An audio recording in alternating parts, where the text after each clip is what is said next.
Hi, this is Tonima. So today I will try Rabapu's favorite ramen recipe. রেসিপিটা আমার কাছে অনেক interesting and yummy মনে হলো, সো আই থট যে আমিও এটা ট্রাই করে ফেলি। আমার কাছে ছিল হচ্ছে ডুডলসের কোরিয়ান রামেনটা, সো আমি এটা দিয়েই হচ্ছে আজকে ওই রামেনটা বানাবো। পানিটা পুরোপুরি না শুকিয়ে একটু ঝোলঝোল থাকতেই নামিয়ে নিচ্ছি।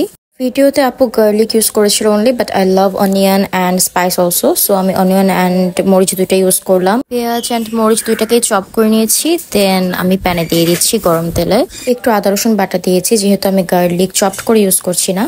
আমার কাছে রামেন ডিম ছাড়া ইনকমপ্লিট লাগে, সো আমি একটা ডিমও এখানে ইউজ করেছি। আর ডিম ভাঙার এই প্রসেসটা এত বেশি স্যাটিসফাইং, এই যে কুসুম বের করার এটা। যদিও ভিডিওতে আপু ডিম ইউজ করেনি, এটা আসলে যা যা মানে টেস্টের উপর।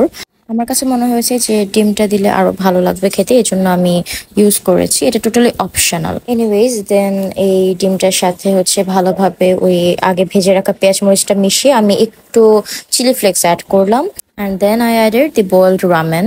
এইবার ভালোভাবে একটু মিক্স করে নিব, মিক্স অ্যান্ড মিক্স করা হলে দেন আমি একটু ব্ল্যাক পেপার ইউজ করছি, যেহেতু আমি অনেক বেশি পরিমাণে স্পাইস লাভার, তাই হালকা একটু ব্ল্যাক পেপার ইউজ করে দেন আমি একটা স্লাইসড চিজ এখানে দিয়ে দিচ্ছি।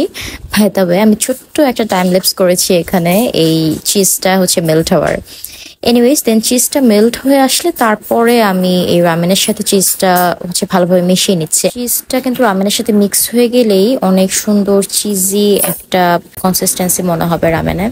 And this is the game changer of the ramen. এটা ইউজ করার পরেই মেনলি রামেন অনেক সুন্দর একটা কালার আসে, অ্যাট দ্য সেম টাইম খেতেও অনেক বেশি টেস্টি হয়। এই মশলাটা দেওয়ার পরে একটু ভালোভাবে নেড়ে দেন মিক্স করতে হবে, কজ যেহেতু অনেক টেক্সচারটা ঠিক হয়ে যায়, ভালোভাবে কিন্তু মিক্স হতে চায় না।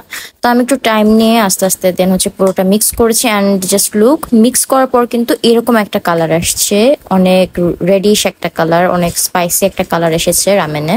বাই দ্য ওয়ে, আমি কিন্তু পিঞ্চ অফ সল্ট ইউজ করেছি, কজ এটা ইউজ না করলে কিন্তু একটু হালকা একটু পানসে টাইপের লাগবে, যেটা আমি বুঝতে পারলাম, তাই আমি হালকা পিঞ্চ অফ সল্ট ইউজ করেছি। এটা তোমরা করো, নইলে কিন্তু হচ্ছে খেতে পর টেস্টটা ভালো লাগবে না। আমার রামেন রান্না শেষ, অ্যান্ড দেন সার্ভ করে নিলাম। রাবা আপু বারবার বলেছিল যে এটা মাস্ট ট্রাই একটা রেসিপি, অ্যান্ড আমি এটাই বলবো যে এটা অনেক বেশি টেস্টি। এটা যদি আমরা ট্রাই না করি তাহলে আমরা বুঝতে পারবো না যে এইভাবে রান্না করলে কত বেশি মজা হয় রামেনটা। আমার ছোট ভাইকে আমি ফার্স্টে হচ্ছে খেয়ে রিভিউ দিতে বললাম কেমন হয়েছে। ওর কাছে অনেক পছন্দ হয়েছে এই রেসিপিটা, ও মজা করে খেলো।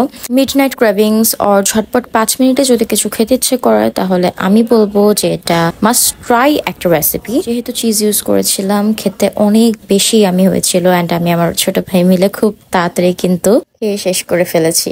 সো এনিওয়েজ, কেমন লাগলো জানি। আল্লাহ হাফিজ।